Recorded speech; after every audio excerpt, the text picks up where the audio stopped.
Mahasiswi Aziza dengan NIM 241250229 dari kelas 4C Piawat Balkim. Di video ini saya akan membuat tugas ujian akhir semester mata kuliah pengembangan kurikulum anak usia dini oleh dosen pengampu Bapak Dr. Iqbal MPDI. Nah, di sini Bunda Sili mendapatkan tugas dengan judul penelitian yaitu revitalisasi kurikulum literasi berbasis bahasa Jawa Balkim untuk meningkatkan mutu kemampuan berbahasa dan komunikasi di KB Kartini Widarya. Ini langsung saja kita akan cek bagaimana hasil wawancara Bunda Sili dengan narasumber kepala sekolah, guru kelas, dan juga orang tua wali murid. Langsung cek. Di sini ada instrumen wawancara kepala sekolah. Pertanyaan pertama yaitu tentang kebijakan. Jadi pertanyaannya Bunda Sili, apa latar belakang atau alasan utama sekolah mengadopsi atau merevitalisasi kurikulum literasi berbasis bahasa Jawa Balkim ini?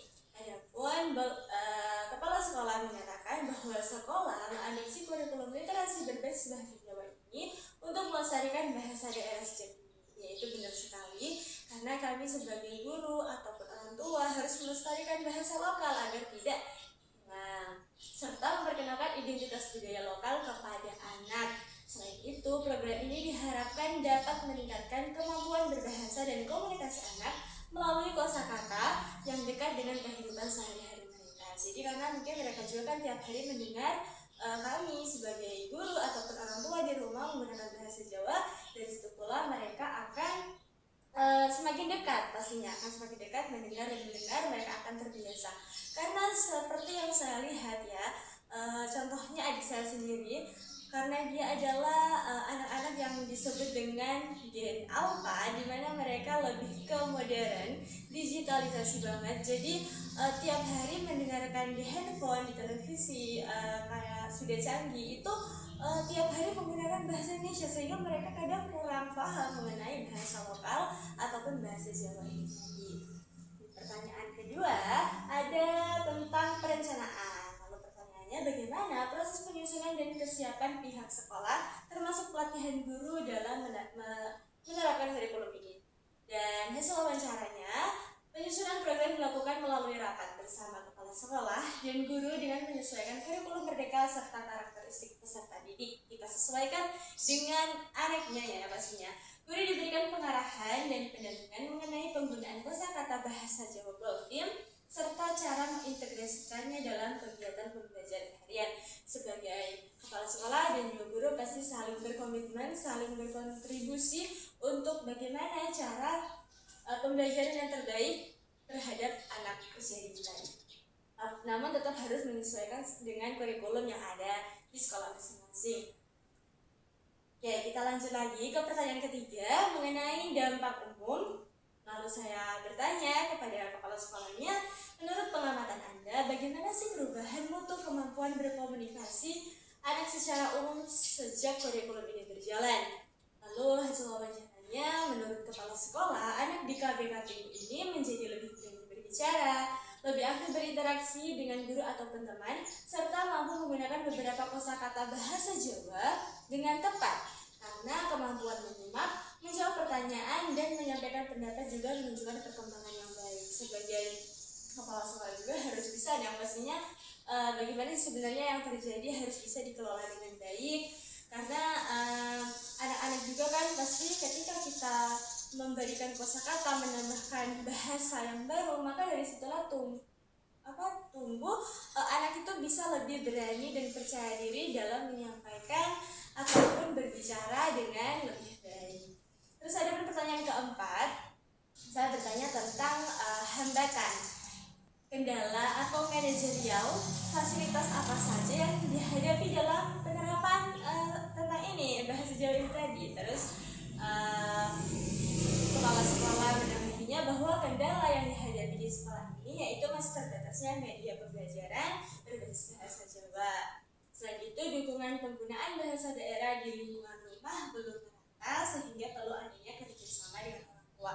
Ya benar sekali, karena waktu terbanyak anak sehari full itu terbanyak itu di rumah ya, ketimbang di sekolah. Karena di sekolah itu hanya berapa jam saja, tapi di rumah itu waktu yang lebih besar dan orang tua sehingga perlu adanya kontribusi antara guru dan juga orang tua untuk menerapkan agar anak-anak tadi terlatih juga gak hanya di sekolah tapi di rumah juga ada penerapannya, sehingga ada kerjasama di antara keduanya ya, seperti itu.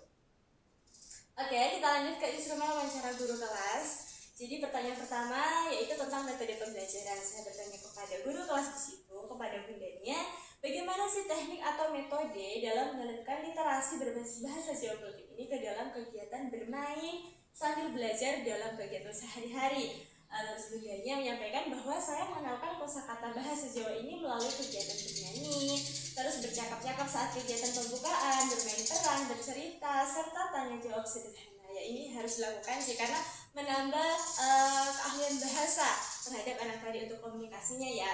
Anak-anak diajak menggunakan ungkapan sehari-hari dalam suasana yang menyenangkan sehingga mereka belajar tanpa merasa terbebani. Dengan memberikan pertanyaan-pertanyaan sederhana dalam bahasa Jawa, contohnya seperti ini. Ada contohnya ya, karena saya Jawa jadi juga tahu gitu loh. Pertanyaan pertama seperti mau wisuk tani jam piro, yang dalam bahasa Indonesia artinya itu tadi pagi bangun jam berapa.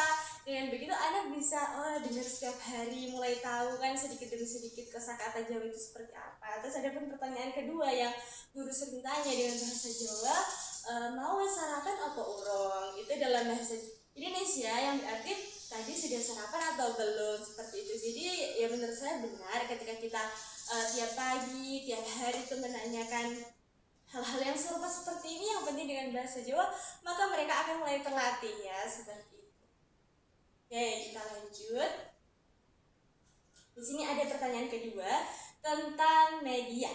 Alat peraga atau media dongeng, cerita rakyat apa saja yang digunakan? Lalu bundanya menjawab, itu media yang digunakan antara lain buku cerita bergambar, kartu kata, boneka tangan, serta cerita rakyat lokal yang disampaikan menggunakan bahasa Jawa sederhana agar mudah dipahami anak. Ya benar, ketika apalagi contohnya ini boneka tangan, menurut saya itu efektif karena dengan adanya seandainya dua boneka tangan yang saling bercakap-cakap, mereka akan lebih aktif, mereka akan lebih mendengarkan karena seru ya, seperti itu. Apalagi anak usia dini harus kami ajarkan dengan cara yang menyenangkan, yang buat mereka happy, jangan bosan, itu sih. Terus pertanyaan ketiga yaitu tentang respon anak. Bagaimana antusiasme dan respon anak-anak saat diajak berinteraksi menggunakan bahasa Jawa Kultif yang terstruktur ini? Bundanya menjawab, anak-anak menunjukkan antusiasme yang tinggi karena bahasa yang digunakan dekat dengan kehidupan sehari-hari mereka. Mereka tampak senang menirukan kosakata baru, terus lebih aktif menjawab pertanyaan dan lebih percaya diri saat berbicara di depan teman-temannya. Ya sebenarnya sekali ketika public speaking itu kita mau ajarkan sejak sekarang, maka mereka itu akan lebih terbiasa percaya diri bahwa pasti bisa gitu ya, biasanya seperti itu. Oke, lanjut di pertanyaan keempat tentang indikator capaian. Perubahan signifikan apa yang terlihat pada kemampuan berbicara, menyimak, dan keberanian berkomunikasi anak?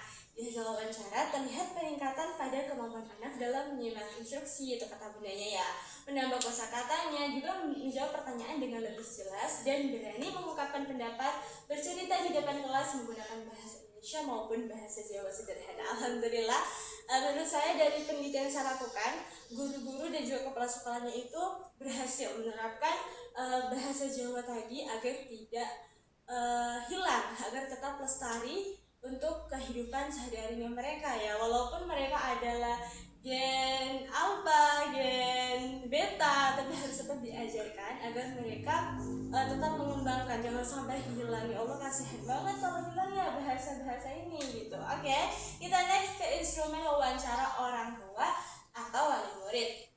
Pertanyaan pertama saya ajukan kepada wali muridnya yaitu tentang aplikasi di rumah. Apakah Anda mulai sering menerapkan kosakata atau gaya komunikasi yang santun dalam bahasa Jawa di rumah? Jadi bagaimana sih penerapannya, pengaplikasiannya di rumah gitu. Terus orang tua punya poin menjawab ya, anak mulai menggunakan beberapa kosakata bahasa Jawa yang dipelajari di sekolah saat berinteraksi dengan anggota keluarga. Anak juga dapat lebih sopan dalam berbicara. Terus seperti membiasakan mengucapkan salam, meminta tolong, dan mengucapkan terima kasih dengan bahasa yang santun dengan menggunakan bahasa Jawa. Oh, Masya Allah. Dari situ saya, oh wow, berarti luar biasa penerapan ketika kita ajarkan anak-anak itu ternyata di rumah juga menerapkan. Yang penting orang tuanya juga harus saling bersama-sama, kerjasamanya yang baik itu paling penting. Bagaimana kemampuan anak dalam menceritakan kembali kegiatannya di sekolah kepada orang tua? Hasil wawancaranya, anak saya menjadi lebih percaya diri dalam bercerita tentang kegiatan yang dilakukan di sekolah. Terus anak juga dapat menyampaikan pengalaman, menyebutkan teman atau guru yang terlibat, serta menceritakan kembali cerita atau kosakata baru yang diperoleh selama pelajaran dengan lebih jelas. Alhamdulillah ya, berarti kosakatanya bertambah, bahasanya juga bertambah, bisa lebih, anak-anak bisa lebih percaya diri dalam bercerita. Yang pertama banget sih, Masya Allah, Alhamdulillah.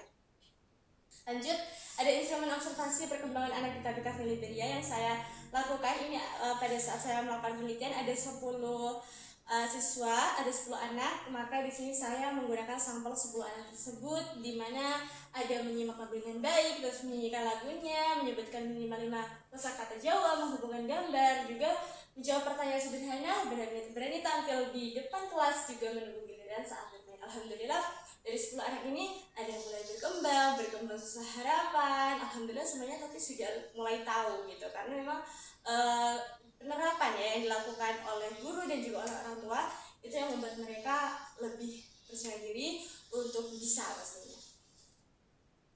Lanjut, di catatan anekdot, saya pada saat itu melakukan penelitian ini di hari Selasa tanggal 9 Juni 2026.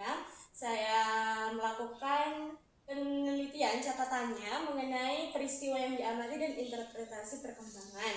Contoh di sini ada, yang pertama ada Al-Fatih Saman, di mana peristiwa yang diamati mampu menyanyikan lagu Gundul-Gundul Pacul dengan lancar dan menyebutkan 5 kosakata Jawa dengan baik ya pastinya. Terus interpretasi perkembangan di sini berkembang sesuai harapan pada kemampuan bahasa ekspresif. Oke, menurut saya anak-anak di situ sudah mulai berkembang dengan baik cara bercerita menggunakan bahasa Jawanya. Alhamdulillah, luar biasa.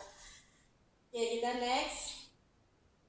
Kesimpulan yang terakhir, berdasarkan hasil penelitian revitalisasi kurikulum literasi berbasis bahasa Jawa Baltim di KD Kartini Liberia mampu meningkatkan kemampuan berbahasa dan komunikasi anak, terlihat dari bertambahnya kosakata, keberanian berbicara, dan keaktifan berinteraksi. Program ini juga menumbuhkan kecintaan anak terhadap bahasa dan budaya daerah melalui kegiatan belajar yang menyenangkan. Keberhasilan pelaksanaannya didukung oleh kerjasama antara sekolah, guru, dan orang tua. Itu adalah satu hal yang harus sama-sama harus kerjasamanya yang baik banget gitu ya. Oke, saya tutup